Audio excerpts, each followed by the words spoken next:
Hi hello friends, ఈరోజు వచ్చేసి మనం గోంగూర చికెన్ ట్రై చేద్దామా. గోంగూర చికెన్ అనేది చాలా అంటే చాలా బాగుంటుందండి. ఈరోజు సండే కాబట్టి Sunday special gongura chicken. First of all గోంగూరను చిన్న చిన్న పీసెస్గా కట్ చేసుకొని కొంచెం ఆయిల్ వేసుకొని దాన్ని డీప్ ఫ్రై చేసేసుకోవాలి. ఎందుకంటే గోంగూరలో ఉన్నటువంటి ఆయిల్ అంతా వెళ్ళిపోయి ఆయిల్ అంతా మంచిగా పైకి వచ్చేసరికి, అలాగే వాటర్ అంతా పోయి మంచి ఆయిల్ పైకి వచ్చి గోంగూర అనేది మంచిగా డీప్ ఫ్రై కావాలి. ఫస్టే కొంచెం ఆయిల్ వేసుకొని మనం గోంగూరని డీప్ ఫ్రై చేసేసుకుందాం. చికెన్ వచ్చేసి మ్యాగ్నేట్ చేసి పెట్టుకోవాలి, కొంచెం పసుపు ఉప్పు. అదేవిధంగా ఆ చికెన్కి సరిపడేటువంటి పచ్చిమిర్చి, ఉల్లిగడ్డ, కరివేపాకు, కొత్తిమీర కోసుకొని పక్కన పెట్టుకుందాం. ఇప్పుడు మనం పోపు వేసేసుకుందాం. పచ్చిమిర్చి, ఉల్లిగడ్డ పోపు వేసుకొని ఆనియన్స్ అన్నీ బ్రౌన్ కలర్లోకి వచ్చేంత వరకు డీప్ ఫ్రై చేసేసుకోవాలి. సో ఆనియన్స్ మంచిగా ఫ్రై అయ్యే వరకు కలబెడుతూ ఉండాలి. కింద అడుగంతా మాడకుండా మంచిగా డీప్ ఫ్రై చేసుకోవాలి. ఎందుకంటే అడుగంటిందంటే అడుగు కింద మాడిందంటే కర్రీ అనేది టేస్ట్ ఉండదన్నమాట. సో సో నీట్గా మనము మంచిగా బ్రౌన్ కలర్ ఆనియన్స్ వచ్చేంత వరకు కలబెడుతూ ఉండాలి. సో అలా కలబెడుతూ మధ్య మధ్యలో అడుగంటకుండా చూసుకోవాలి. సో ఆనియన్స్ అనేటివి మంచిగా ఫ్రై అవుతున్నాయి చూడండి.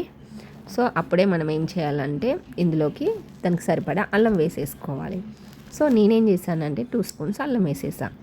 సో అల్లం అనేది కూడా మంచిగా బ్రౌన్ కలర్ అయ్యేంత వరకు మంచిగా కలుపుతూ ఉండాలి. సో అల్లం అనేది కలబెడుతూ కింద అడగంటకుండా మంచిగా కలుపుతూ ఫ్రై చేసుకోవాలి.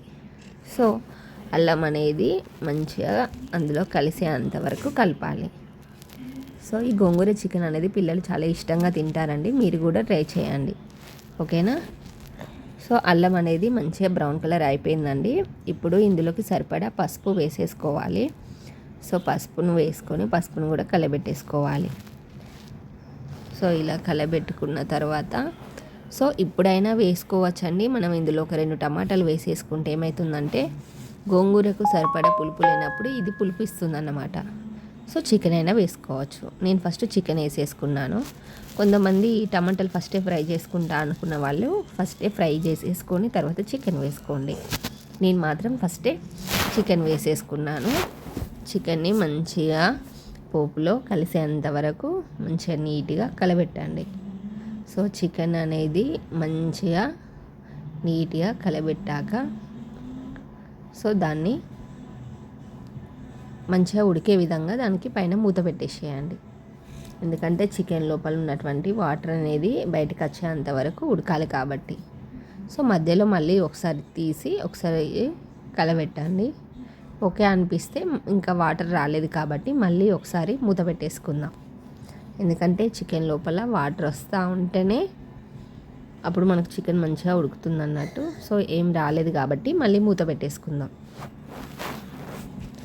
సో చికెన్ అనేది మంచిగా మ్యాగ్నేట్ అయ్యే వరకు ఉంచండి. సో తర్వాత దీనిలోకి సరిపడే టమాటా అని చెప్పాను కదండి. నేను వచ్చేసి 1 kgకి 2 టమాటాస్ తీసుకున్నాను. ఎందుకంటే నేను గోంగూర మంచిగానే తీసుకున్నాను కాబట్టి నాకు 2 టమాటాలు సరిపోతాయి. కొంతమంది పులుపు ఎక్కువ ఇష్టపడతారు కాబట్టి సో గోంగూరతో పాటు ఇంకొంచెం టమాటాలు ఎక్కువ వేసుకునే వాళ్ళు వేసుకోవచ్చు, అది మన ఇష్టం.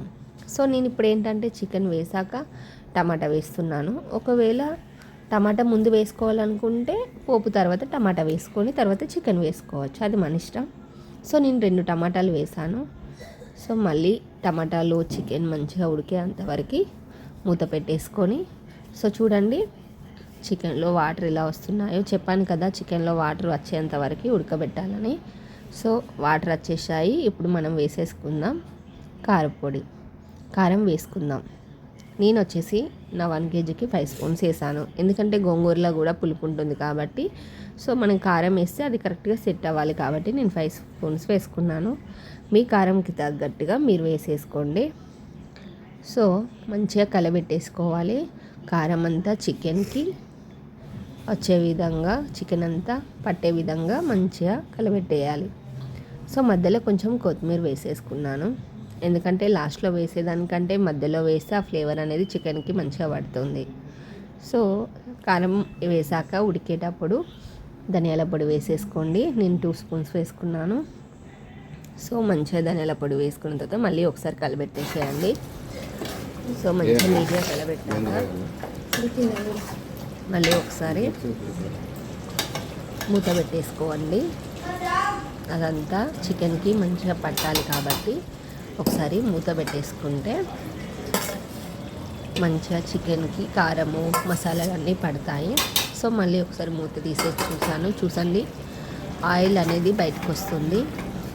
సో చికెన్ అనేది బాగా ఉడుకుతుందన్నమాట. సో చికెన్ అనేది 90% ఉడకాలండి. ఉడికిన తర్వాత మాత్రమే మనం గోంగూర వేసుకోవాలి. చూడండి, మనం పక్కన పెట్టేసుకున్నటువంటి ఆయిల్లో డీప్ ఫ్రై చేసినటువంటి చికెన్ని ఇప్పుడు గోంగూరలోకి వేసేసాం. సో ఈ చికెన్కి మొత్తం గోంగూర పట్టే విధంగా నీట్గా కలబెట్టుకోవాలి. ఎందుకంటే గోంగూర అనేది చికెన్కి మంచిగా పడితే టేస్ట్ అనేది చాలా బాగుంటుంది కాబట్టి. సో చికెన్ అనేది 90% ఉడికిన తర్వాత లాస్ట్లో మనం గోంగూర వేసుకుంటే ఆ గోంగూర ఫ్లేవర్ అంతా చికెన్కి పడుతుంది. ఎందుకంటే మనం ఆల్రెడీ ఫస్టే మనం గోంగూరని మొత్తం మంచి ఆయిల్లో ఫ్రై చేసాం కాబట్టి ఆల్మోస్ట్ అది కూడా ఉడికిపోయి ఉంటుంది. సో లాస్ట్లో వేసుకుంటే ఏంటంటే ఆ ఫ్లేవర్ అనేది మంచిగా చికెన్కి బట్టి మంచి టేస్ట్ వస్తుంది. సో వాటర్ పోయాలనుకున్న వాళ్ళు లైట్గా పోసుకోవచ్చు. నేనేం చేస్తానంటే చల్లటి వాటర్ పోయకుండా కొంచెం ప్లేట్ పైన వాటర్ పోస్తే అది హీట్ అవుతుంది అన్నమాట. ఆ వాటర్ పోసేసుకున్నాను అంతే. కొంచెం ఎక్కువ గ్రేవీ కావాలనుకున్న వాళ్ళు కొంచెం ఎక్కువ పోసుకోవచ్చు. నేను కొన్ని మాత్రమే పోస్తాను, జస్ట్ ప్లేట్ పైన వాటర్ మాత్రమే పోస్తాను. సో చూడండి, నేను మీడియంగా పోసేసుకున్నాను. మంచిగా ఉడికిపోయాయండి.